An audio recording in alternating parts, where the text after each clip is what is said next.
2029ကဘာပြက်ကိန်းနဲ့လူသားတို့ဤနောက်ဆုံးခိုလုံရာကျွန်တော်တို့လူသားတွေယခုလက်ရှိနေထိုင်နေတဲ့ကဘာကြီးဟာနောက်ထပ်3နှစ်ကြာမှထာဝရပြောင်းလဲသွားနိုင်နေဆိုတာသင်ယုံကြည်နိုင်မှာမလား2029ခုနှစ်ဧပြီလ23ရက်တောက်ကြနေည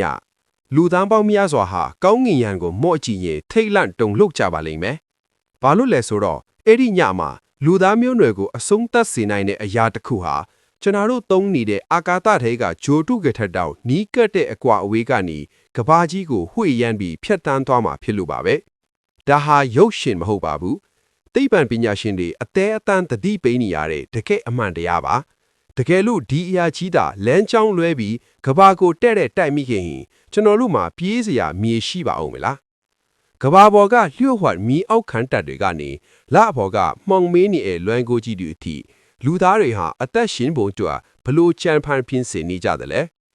ဒီနေ့ကျွန်တော်တို့ Wonder Note ကနေပြီးတော့လူသားတွေမသိသေးတဲ့အနာဂတ်ရဲ့ကြန့်စရာကောင်းတဲ့အမှန်တရားတွေကိုတင်ဆက်ပေးသွားမှာပဲဖြစ်ပါတယ်ခင်ဗျာ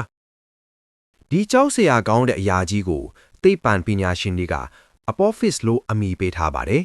ဒါဟာရှေးအန်းအီဂျစ်ဒန်နာရီထဲကဖြက်စီးခြင်းနတ်ဖျားရဲ့နာမည်ပါ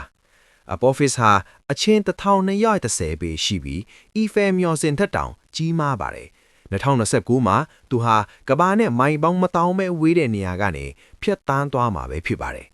ဒီအကွာဝေးဟာနားထောင်လိုက်ရဝေးတယ်လို့ထင်ရပေမဲ့တကယ်တော့ကျွန်တော်တို့နေ့တိုင်းသုံးနေတဲ့ TV ဂျိုဒူတွေယာဒီဥရုတိုင်းနဲ့ဂျိုဒူတွေထက်တောင်ကဘာကြီးနဲ့ပိုပြီးနီးကပ်နေတာပါမင်းအောင်ပြောရရင်အာကာသအတိုင်းတာနဲ့ကြည့်ရင်ဒါဟာကြည်စံတစ်တောင်ကမင်းရဲ့နားရွက်နားလေးကနေဝှေ့ကနေဖြတ်သွားသလိုမျိုးအယမ်းကိုနီးကပ်လွန်းတဲ့အနေအထားဖြစ်ပါတယ်တကယ်အန်တယ်က gravitational keyhole ပါတကယ်လို့2029မှာ Apophis ဟာအဲ့ဒီ keyhole ထဲကိုဖြတ်သွားမိရင်ကမ္ဘာဆွဲငင်အားကသူ့လမ်းကြောင်းကိုဆွဲပြောင်းလိုက်မှာဖြစ်ပြီးနောက်9နှစ်အကြာ2036မှာကမ္ဘာကိုတဲ့တိုက်မိသွားပါလိမ့်မယ်အီဖယ်မျော်စင်အရွယ်စားလောက်ရှိတဲ့ကြောက်တုံကြီးကဘာလို့တကဘာလုံးကိုဖျက်ဆီးစေမှာလဲအဖြေကတော့သူ့ရဲ့အရှိန်ကြောင့်ပါ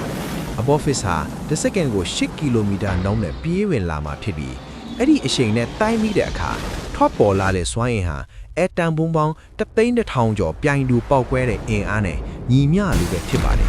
ဒါဟာတကဘာလုံးကိုဖုံမှုတ်ပြီးနဲ့ဖုံးရွာသွားစေပြီးအာကာသဆောင်းရာဒီကိုဖြစ်ပေါ်စေမှာပဲဖြစ်ပါတယ်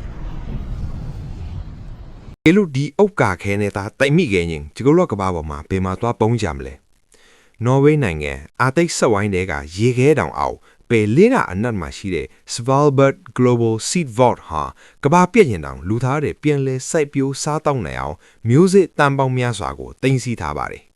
အလားတူပဲအမေရိကန်က Cheyenne Mountain Complex လို့မြေအောက်ခန္ဓာကြီးတွေဟာလည်းအုတ်ကာခဲတိုက်ခိုက်မှုတန်းကိုခံနိုင်ရရှိပြီးလူတွေနှစ်ရှည်လျနေထိုင်နိုင်အောင်ရိတ်ခါတွေအပြည့်အစုံပြင်ဆင်ထားပါတယ်ဒါပေမဲ့ဒါတွေကကဘာမြေပြင်တစ်ခုလုံးပျက်စီးသွားတဲ့အထိတောင့်ခံနိုင်ပါမလားအဲ့ဒီလိုမတေချာမှုတွေကြောင့်ပဲလူသားတွေဟာလဘော်ကမြေအောက်လိုင်းကူတွေကိုမျက်စိကျလာကြတာဖြစ်ပါတယ်NASA ဟာလဘော်က Mare Tranquillitatis လို့ခေါ်တဲ့နေရာမှာအရာမမြေအောက်လိုင်းကူကြီးတွေကိုအတီးပြုတွေ့ရှိရပါတယ်ဒါတွေဟာမြို့ကြီးတစ်မြို့စာမကကျယ်ဝဲနဲ့ချော်ရီးပိုက်လိုင်းတွေဖြစ်ပြီးအာကာသရောင်ကြီးတန်းနဲ့ဥက္ကာခဲအန်ဒီယကနေတဘာဝအတိုင်းကာကွယ်ပေးထားတာကြောင့်လူသားတွေရဲ့ဒုတိယအိမ်ဖြစ်လာဟုအလားအလာအရှိဆုံးနေရာဖြစ်ပါတယ်2030ဝန်းကျင်မှာလူသားတွေအဲ့ဒီမှာအခြေစခန်းဆောက်ဖို့အတွက်စတင်ပြင်ဆင်နေကြပါသည်ဒါဆိုရင်ကျွန်တော်တို့ကဥက္ကာခဲကြီးလာတိုက်မှာကိုပဲထိုင်ဆောင်နေကြမှာလားအဖြေကတော့မဟုတ်ပါဘူး NASA မှာ Planetary Defense လို့ခေါ်တဲ့ကာကွယ်ရေးလက်နက်တွေရှိပါတယ်2020မှာ DART စီမံကိန်းနဲ့ဥက္ကာခဲလမ်းကြောင်းပြောင်းနေတာကိုတက်တည်ပြခဲ့တယ်လို့ Apophis အတွက်လည်းအာကာသယာဉ်နဲ့တွားတိုက်တဲ့နီးဒါမှမဟုတ်ဆွဲငင်အားနဲ့လမ်းကြောင်းလွဲအောင်လုပ်တဲ့ Gravity Tractor နီးလန်းတွေကိုအသင့်ပြင်ထားကြပါတယ်ကျွန်တော်တို့ဟာဒိုင်နိုဆောတွေလူပဲကံကြမ္မာကိုအရှုံးပေးမဲ့အစားသိပ္ပံပညာနဲ့ပြန်လဲခုခံဖို့ဆုံးဖြတ်ထားကြတာပါထူးခြားတာက2000ပြည့်နှစ်မှာပေါ်လာခဲ့တဲ့ Time Traveler John Titor က2036ခုနှစ်မှာကဘာကြီးရဲ့ကံကြမ္မာအပြောင်းလဲဖြစ်မယ်လို့တတိပေးခဲ့တာပါ